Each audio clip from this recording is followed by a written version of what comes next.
your attitude towards learning. So I interview people who are passed out of B schools, plus MBAs of the 1 or 2 years of experience. I ask them, okay, what is your favorite subject? Because out of their experience, I don't have anything to ask. Now you would think, okay, why should companies hire you? I have an MBA degree with me. I have a certificate with me. I have this much of marks. Doesn't work that way. There are many people like you. Why should I hire you particularly? So for this question, you will not have an answer. So if you have to have an answer, we should be able to answer questions that the interviewers ask you. Why ask this question? What is your favorite subject? So they will say something. I ask them from that subject some topic question around that. So they will not be able to answer. What is the excuse they give? I have forgotten. After 3 months of studying MBA, they would have forgotten. So the problem here is that you would read a subject for its exam.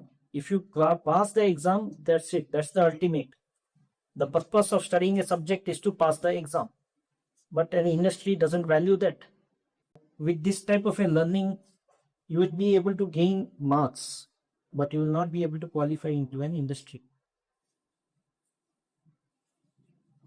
Now, suppose there is one person who studies one night before the exam and scores 80%. There is another person who studies sincerely throughout the course and scores 90%. So we is smart, according to you. The one who has scored 80% by studying only once before the exam. This is the kind of person whom we celebrate. That's why we have such people around us. Instead, I would celebrate the person who has studied sincerely and got 90% because he has maximized his potential through discipline and hard work. So such are the people to be celebrated. So these are not very poor words. So you would call them Gandhi. You see somebody studying hard. Not a very useful skill, right? Not useful to belong to your group. You treat them separately. No. Without preparation, last moment, just come and appear and deliver something. I have done this much without any preparation. So I'm so great. You're foolish. This set of people, they optimize for the results to effort. Minimal effort, somewhat result. Where the industry values optimization for results. Give your best, achieve your best. So this is very counterintuitive to what you guys have been thinking. So this is the gap that I'm trying to do. So talent without discipline is a wasted potential. You had the potential in you, but you didn't work towards that, and you have wasted your potential. Okay, how many times? So instead of taking ownership for the results, you pass the blame on to somebody.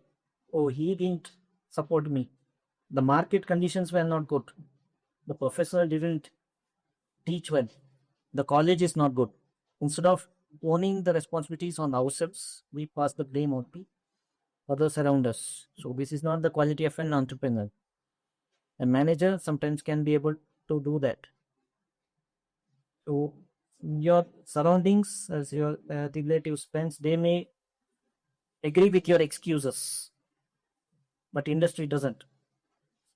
So blame, excuse is not acceptable, but taking responsibilities, finding solutions for yourself is the why do.